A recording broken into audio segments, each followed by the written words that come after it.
Welcome back, everybody. Our next guest has had a life plagued by 4 generations of mental illness and addiction. In her new memoir, Any Kind of Luck at All, Mary Fairhurst-Breen details the ups and downs of her experience with both love and loss. Welcome to the show, Mary. We're delighted to have you here with us today. Thanks for having me. We're going to start at sort of near the beginning of your story, because we read that you were diagnosed with depression when you were actually a teenager. Tell us what was happening at that point in your life when you received that diagnosis. What was going on?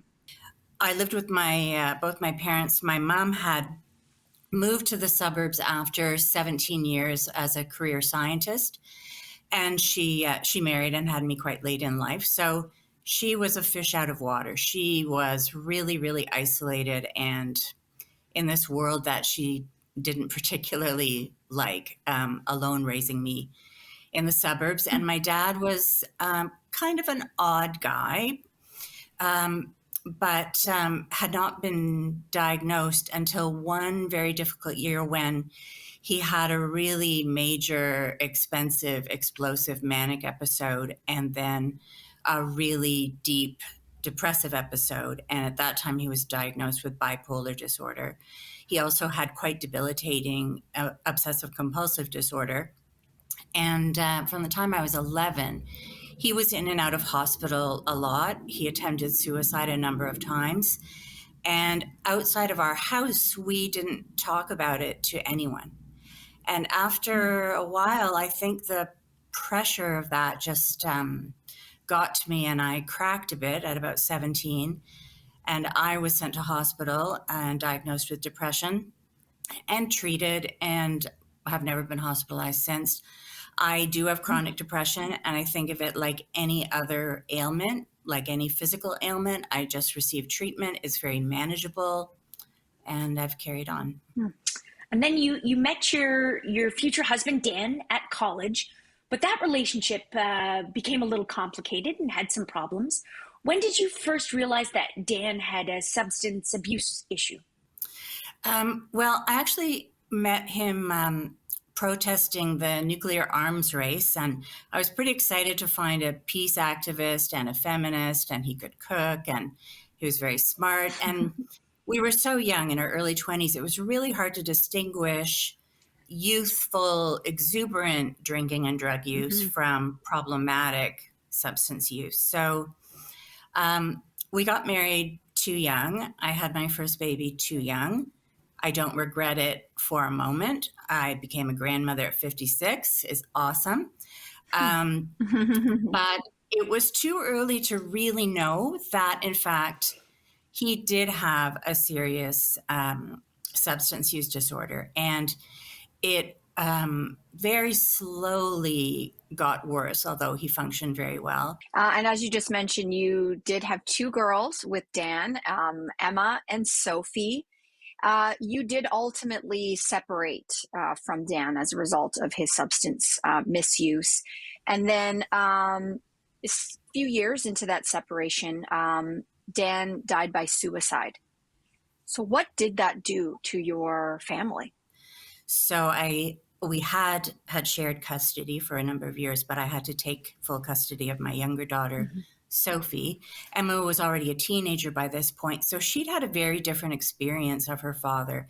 She'd had a number of years where he was present and a lot of fun. Sophie was 6 years younger and didn't remember really any of the good stuff. And also because of their age difference, when he died, Emma was just better equipped to process the grief and trauma, not that it wasn't devastating, but Sophie was so young.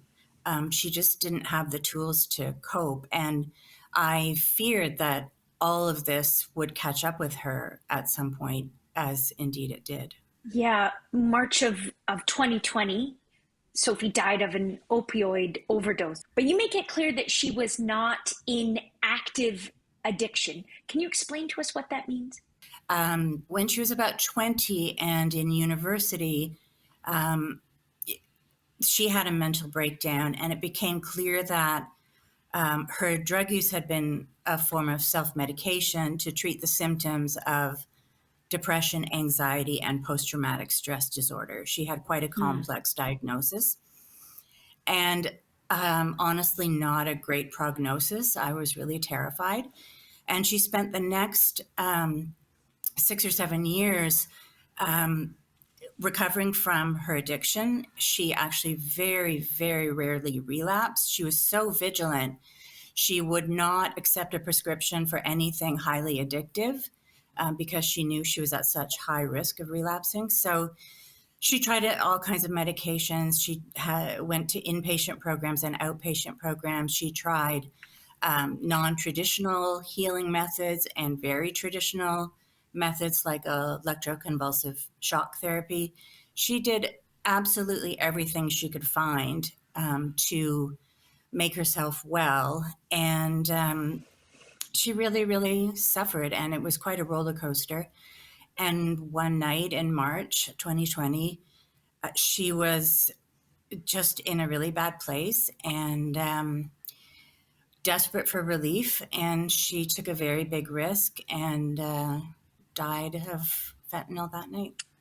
What a tragedy. I'm so sorry for that loss. Unbelievable.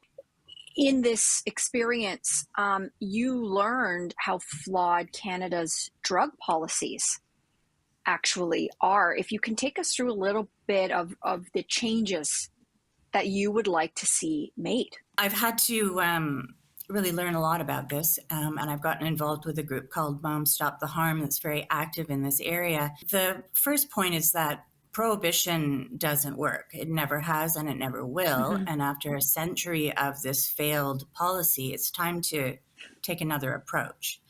As long as some drugs are illegal, and honestly, I find it quite arbitrary which are legal and which are illegal.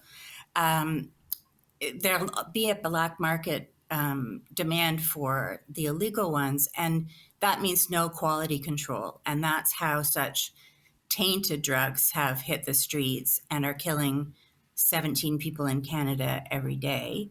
So there needs to be safer supply, and there needs to be decriminalization. We need to understand drug use as a health issue, not a justice issue. Mm-hmm, mm-hmm. Mary, you've covered already just in this interview some pretty remarkably heavy stuff, as you do in your memoir. But there are also these moments in the memoir that sort of ripple with humor. Like you tell some very funny stories about coming out as queer later in life and getting back into the sort of the dating game. Why was humor important for you to use, if you will, within your writing? Well, I gave that quite a lot of thought because I'd written all different essays, some more challenging, some funnier, and then they were coming together in this book. But my life is, I don't know if it's equal parts, but it's certainly both tragedy and comedy. And I think that's true for a lot of us. And I think a lot of my ability to cope and my strength comes from the sense of humor I inherited from my mother. So I just wanted to keep both in there to emphasize that both laughter and tears are part of human emotion. I experience both pretty much every day. You also say that it is something that you call radical acceptance that has helped you cope with so much loss, including the loss of your daughter. What is that? What does that look like? It's just the idea of accepting what you can't change, not taking on a fight with the past because you can't win it.